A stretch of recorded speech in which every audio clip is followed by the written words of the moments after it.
Hello guys, welcome back to my channel. In this video I am going to show you how to store form data in database using Laravel and Vuejs. Alright guys, if you have missed my previous video like installing Vue 3, Bootstrap and Foundation, please go and check them and get back to this video. If you have not subscribed our channel yet, please do subscribe and let's get started.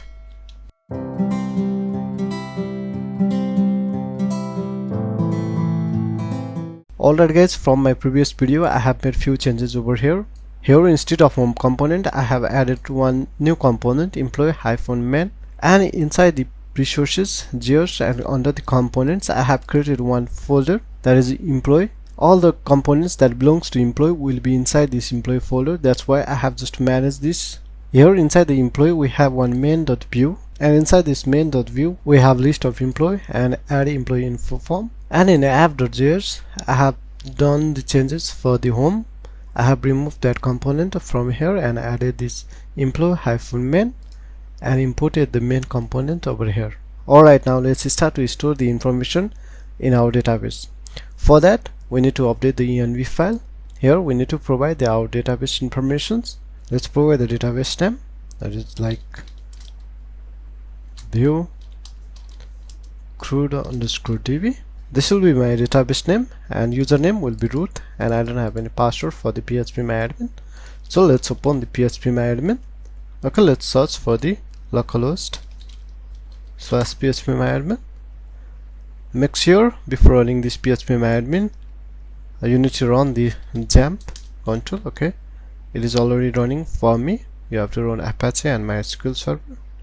Okay, now let's create the database. This is the database for me, and you can select UTF-8 MB4 general CI, and here you can create. Alright, we have already created the database. Now let's back to the env, and we have already provided the information over here as well. Okay, now let's create one table to store the employee information. Now let's run the command to create the table. For that, php artisan make migration, and the table name create_table name. Table name will be employees_table. Let's enter it. Now migration has been created. Now before running this migration we need to create a model. Let's create that first. For that, php artisan make model. Model name will be employee.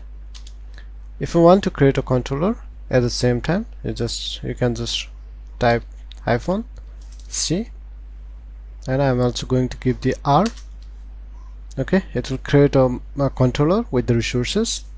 So let's go back to the file and check it. Here you can see inside the model we have employee, and inside HTTP controllers we have employee controller with all the resources, default resources, right? Now here we are going to add field label. Field label will provide the name of the column fields that we are going to use in the migration. Here we are going to give the first name, last name, and email ID, and here current experience, and here we'll have a city, and at the last state and gender. Now let's create a migration file for this. Here put the semicolon, and let's get back to the database. Inside database we have the migration file. Now here table name will be string, first name,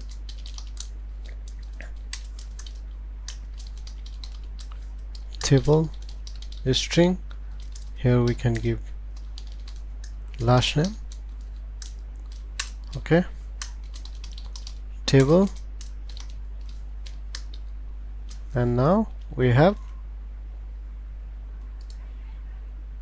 email.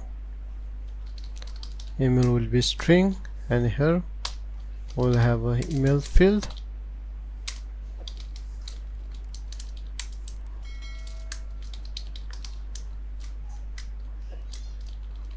String, I will have a current experience,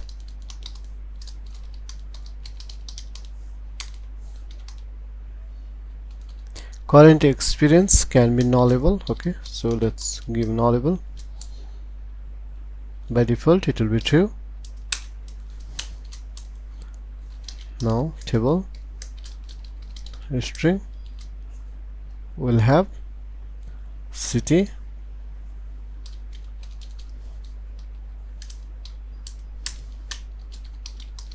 table string will have state will be nullable.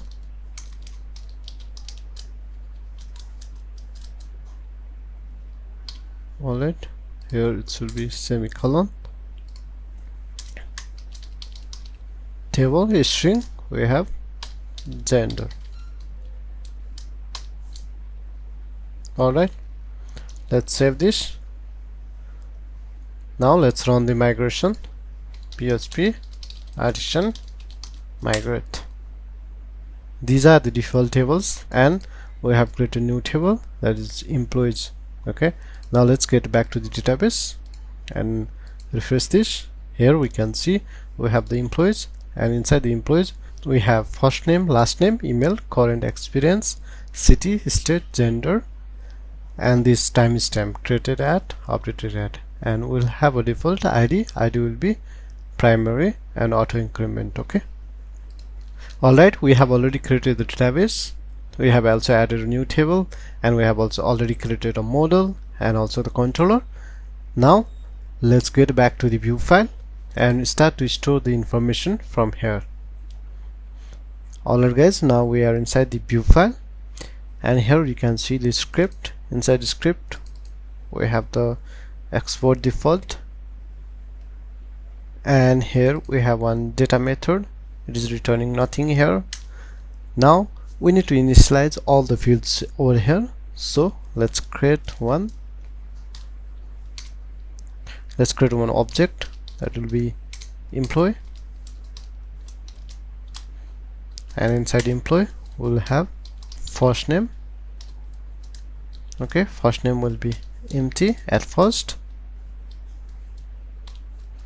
and we'll have a last name. Let me zoom this. Now we'll have a email,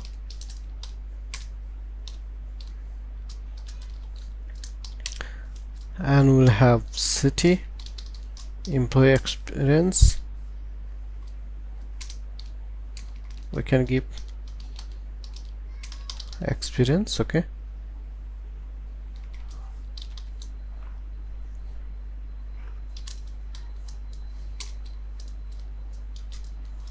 and we have another state, and lastly we have gender.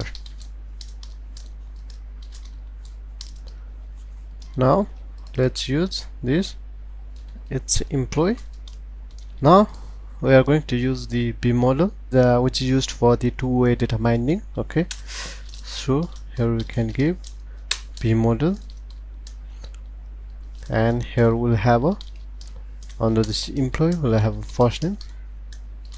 For the first name we are giving first name. Okay, it's a label, sorry, it will not be here, it will be inside the input field. And for the last name also we are going to give B model employee dot last name, and for the email it will be email. Alright, and for the phone we need to give phone. Alright, and here for the current experience, here we need to add experience.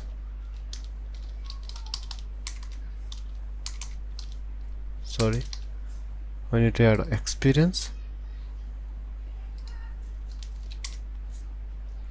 and for the city we can give our city, and for the state we can give the state. Okay, now at the last we have employee, we can remove this value. How we can give gender. Okay, here also we can give, sorry, here also we can give gender. Now here we have the one submit form. Here I think we missed one field, that is phone.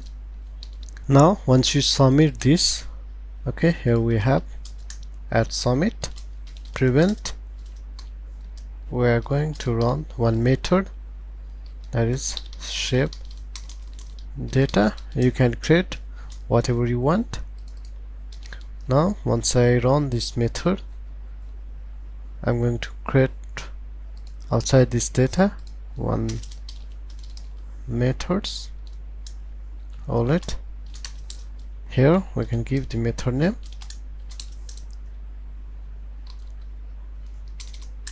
Here it should be colon, and let's console this.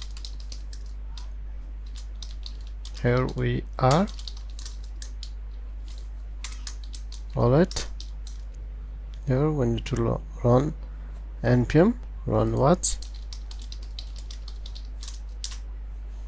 what it will compile this file. Okay, it is now compiled. So let's get back to the browser and refresh this. Here this project is not running. Make sure we are running the project. PHP artisan serve, it's running. Now we need to inspect it. If we found any issue, we'll see over here. Now let's submit the form.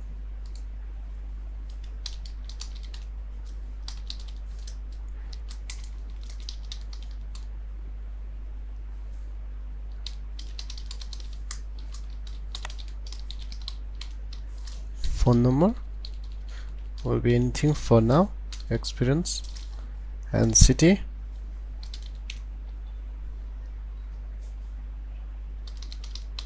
Alright, here state will be anything.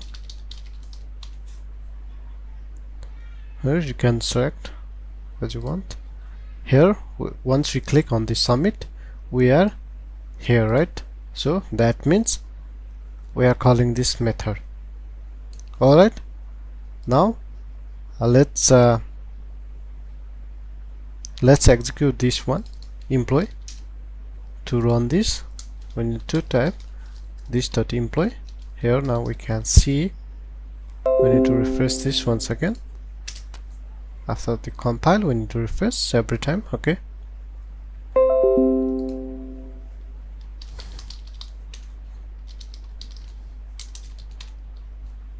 alright, let's submit this, and here we can see all the data. Here you can see all the data you have provided in your form. Now we need to store this data in our database. Okay, now let's get back to the code. Here we need to type axios.post. we are going to use the post method, and we need to give the route over here like employee slash create. Okay, this is the route name, and we need to pass the parameter, that will be this dot employee. Okay, then it will give the response. Okay, after then we'll have response from the backend. If the result is success, then we'll go inside this. Okay, if the result is fail, then we catch the error. Alright, here we'll have an error.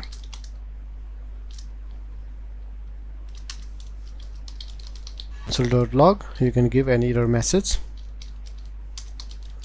error here, or you can record the error that you have sent from the backend. Now here we can print the response.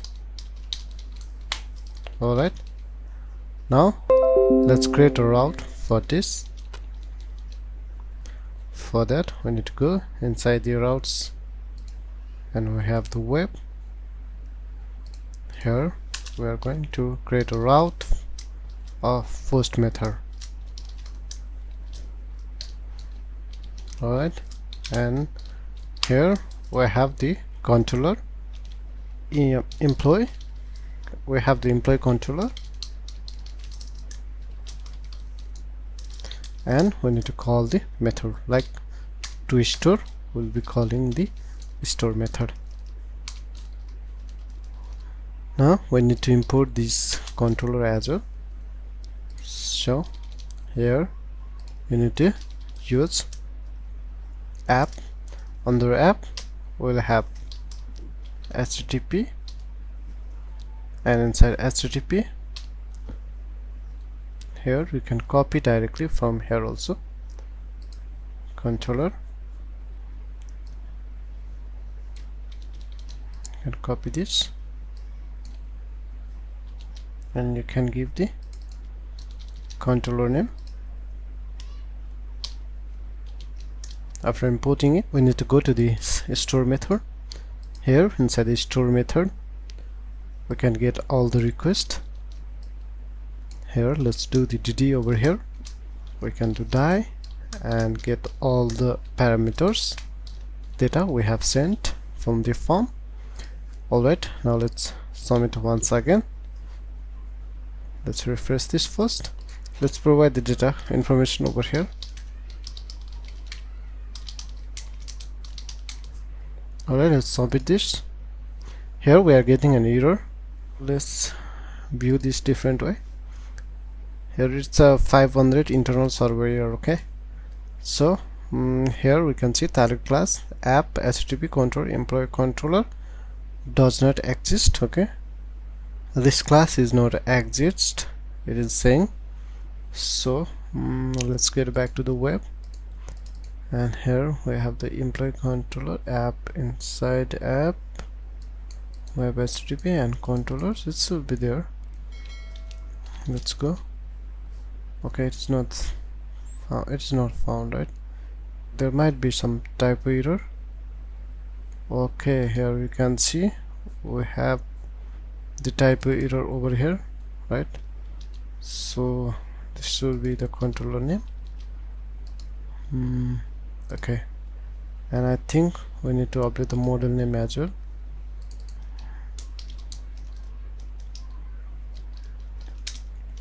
There was a typo error, sorry for that, guys.